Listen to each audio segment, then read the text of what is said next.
School की स्थापना की जब कोई बिल्डिंग ही नहीं थी, और सबसे पहले स्त्री शिक्षा और फिर प्रौढ़ शिक्षा, दोनों शिक्षाओं पर सबसे ज्यादा जोर दिया। किसी का घर मांगा, उस घर में क्लासेस लगाई, किसी से पैसे मांगे, टीचर्स का वेतन दिया।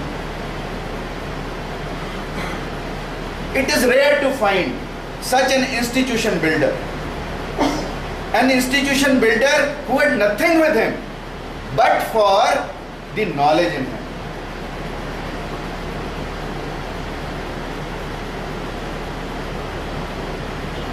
और जब स्कूल शुरू किया, घर घर में लड़कियों को बुलाने गए। लोगों ने विरोध किया कि तुम हमारी लड़कियों को मेम बनाना चाहते हो, तुम हमारी लड़कियों को शिक्षा देकर क्या पाना चाहते हो? यदि लड़कियां शिक्षित हो जाएंगी तो ये समाज दूषित हो जाएगा, ऐसा लोगों का मानना था। दादा भाई नारोजी ने उस समाज में कार्य किया जो स्त्री शिक्षा के पूर्ण विरोध में था, और घर घर से प्रार्थना कर करके लड़कियों को लाए। जूतियां घिस गई, पैरों के पट्टे मोटे हो गए, परंतु दादा भाई नारोजी ने अपना संकल्प नहीं छोड़ा।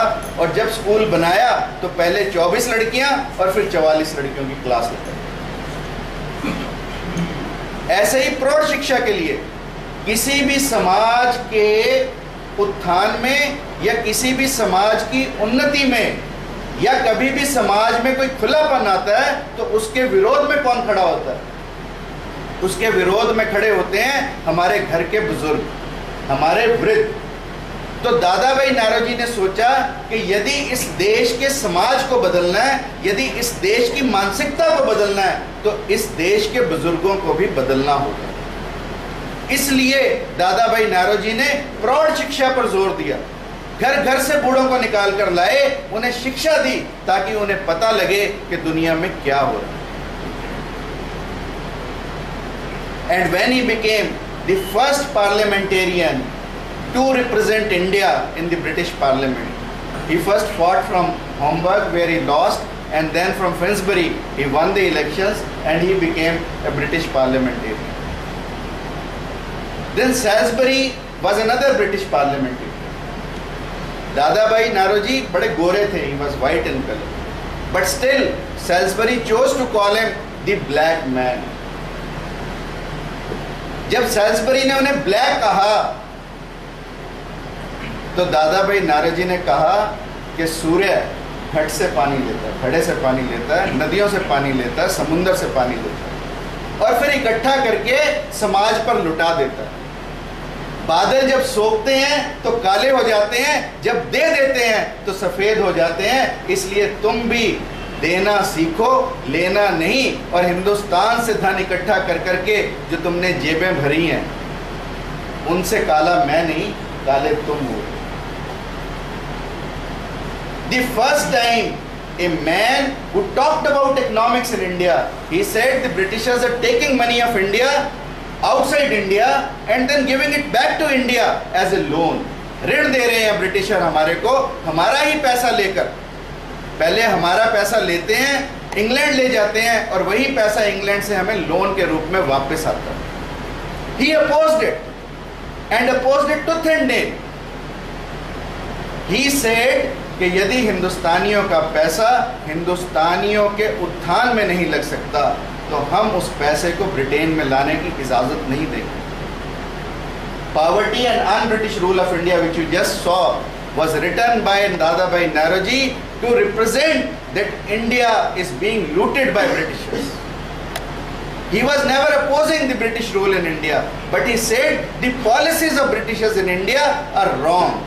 They have no right to take away money from India. Whatever they earn from India must be spent for the benefit and for the welfare of the Indian people. This was his theory, and he applied it till end. He made East India Association, he made Bombay Association, and ultimately both these associations were merged into Indian National Congress, which he presided over in 1886 and 1906. And when he presided over the meeting in 1906, he had three things to offer. He said, we want due representation and due selection in the administrative services. लोक सेवाओं में हिंदुस्तानियों को हक चाहिए, विधानसभा में हिंदुस्तानियों का representation चाहिए.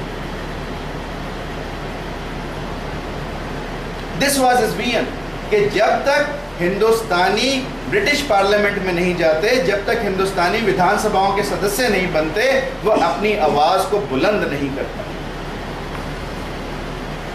आवाज की बुलंदी के लिए उन्होंने शिक्षा पर जोर दिया और सामाजिक उत्थान पर जोर दिया. दादा भाई नारोजी जैसे लोग आज न देखने को मिलते हैं, न सुनने को मिलते हैं. और सबसे बड़ी बात, अपने सभी कार्य, छोटे से छोटे कार्य भी स्वयं किए. बाल Gangadhar Tilak once accompanied him to England when they were going to fight a case for India. दोनों जने इंग्लैंड में गए. And they decided to stay away from central London because central London is quite costly. So they decided to reside in some suburb.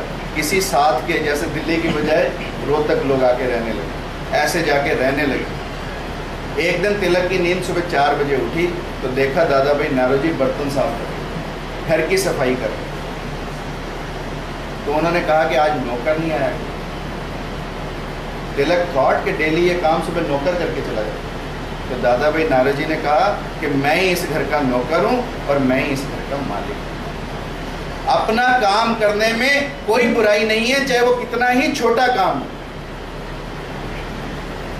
और अंत तक अपने सभी कार्य स्वयं करते रहे, चाहे वो अपने जूते पॉलिश करना था, चाहे वो अपने कपड़े प्रेस करना था, चाहे कोई भी और कार्य अपने घर के या कमरे की सफाई करना. Simplest to the core, high in thinking, not only a politician but a statesman. जब ब्रिटिश पार्लियामेंट में लोगों ने इनको अपोज किया तो उन्होंने कहा खाक में मिलाने की हमें कोशिश मत करना. आज बीज हैं तो कल पेड़ होंगे. यानी हिंदुस्तान की रिजाइलेंस पर, हिंदुस्तान का जो आवाज को बुलंद करने के लिए उन्होंने ब्रिटिश पार्लियामेंट को चुना और ब्रिटिश पार्लियामेंट का सहारा दिया. And he was the first leading professor to be appointed in any British college. He was a master's in mathematics and philosophy. And it was his philosophy which formed the basis of formation of Indian National Congress. Gopal Krishna Gokhale और महात्मा गांधी उनके 2 शिष्यों में से. यदि महात्मा गांधी ने सत्य और अहिंसा का इस देश को पाठ पढ़ाया तो उस पाठ को सीखा कहाँ से? उस पाठ को सीखा दादा भाई नारोजी से.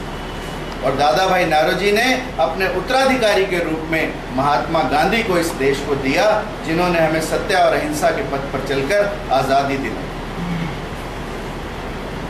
आज जो हमें आज़ादी मिली है वो महान लोगों के महान कार्यों का फल है. But what have we done with this independence? I was reading a book by Chetan Bhagat, What Young India Wants. And it's a worth reading book. All of you must go back and read this book. He writes why India is in a state as it is today. आज भारत के जो हालात हैं वो किन कारणों पर हैं? And he analyzes. And basically he says 3 things. One, servility, that whenever a child asks us a question in the class, if we do not have answer, we'll just try to rub away the child. We will not allow him to open up. We will not allow him to question. This is happening in all the schools. That teachers are not allowing the children to grow in ideas. अगर हमने दिला दी कि भाई भारत में 28 राज्य हैं, याद करा दिया, तो भारत में 28 राज्य हैं। अगर बच्चा ये पूछता है कि उन 28 राज्यों को बनाने का विधान क्या था, या उन 28 राज्यों को किस बेसिस पर हमने बनाया, तो हम आंसर नहीं देना चाहते। बच्चे को हमने याद तो करा दिया कि हल्दी घाटी का युद्ध कब हुआ, प्लासी की लड़ाई कब हुई, पर यह नहीं बताया कि हल्दी घाटी की लड़ाई क्यों हुई, कैसे हुई, इसलिए हुई। What, when, where, how and when. We have just killed in the child. We have stopped the thinking process in the child. Therefore, as an educationist, it is our utmost duty and utmost responsibility that we must allow the child to grow in ideas. दो दूनी चार पढ़ाने की जरूरत नहीं है। And most of us are interested in just going in the class and coming out of the class, killing the time there. We do not allow the children to grow in ideas. Our utmost responsibility as a teacher should be to grow divinity in the child. Whatever he is the best, we must allow it to grow. But we are not doing so. That is why India is at the loser's end. Two, he says, is the injustice and the lies which we tell daily. It is we who tell the child. जब हम train में कभी बच्चे को, छोटे को लेके जाते हैं, तो हम बच्चे को कहते हैं कि टीटी पूछे तो कह देना 3 साल की उम्र है, चाहे बच्चा 6 साल का हो, 5 साल से कम बताना। कहीं 12 साल की होगी तो 14 साल के बच्चे को हम कहेंगे, कोई पूछे तो तूने कहना 11 साल का। हम बच्चे को कहते हैं कि कह दे पापा घर में नहीं है। We are the ones who are teaching the child to tell lies. We are the ones who are telling the child to grow in injustice. And if we'll continue to do so, the crisis in India will continue and will continue to deepen. India cannot flourish, India cannot prosper. And the third thing he says is divisiveness. Divisiveness on the basis of caste, color and creed. Whatever it may be, the candidates are announced by various political parties on the basis of the caste. And whatever it may come, we vote on the basis of the caste. We do not see which candidate is right or wrong. Caste is more important than the ability of the candidate. And if we continue to vote like this, we cannot expect anything from the country. If we want to change the country, we must stop to vote on the basis of the caste. These are the 3 basic things he says that India is into crisis because of these 3 things. He has lot many things to say, and his ideas are revolutionary, like Dadabhai Naoroji. We must work on where he left. He has shown the path to independent India. Now it is for us to maintain that independence. And if we can do so, we certainly can be proud to be Indians. इसीलिए दादाभाई नारोजी ने भी कभी कहा और कभी नीरज ने भी लिखा, सब लोगों की एक ही बात थी, महज हंगामा करना मेरा मकसद नहीं। महज हंगामा करना मेरा मकसद नहीं, मेरी कोशिश है ये सूरत बदलनी चाहिए। तेरे सीने में हो कि मेरे सीने में हो, कहीं भी आग लेकिन आग होनी चाहिए।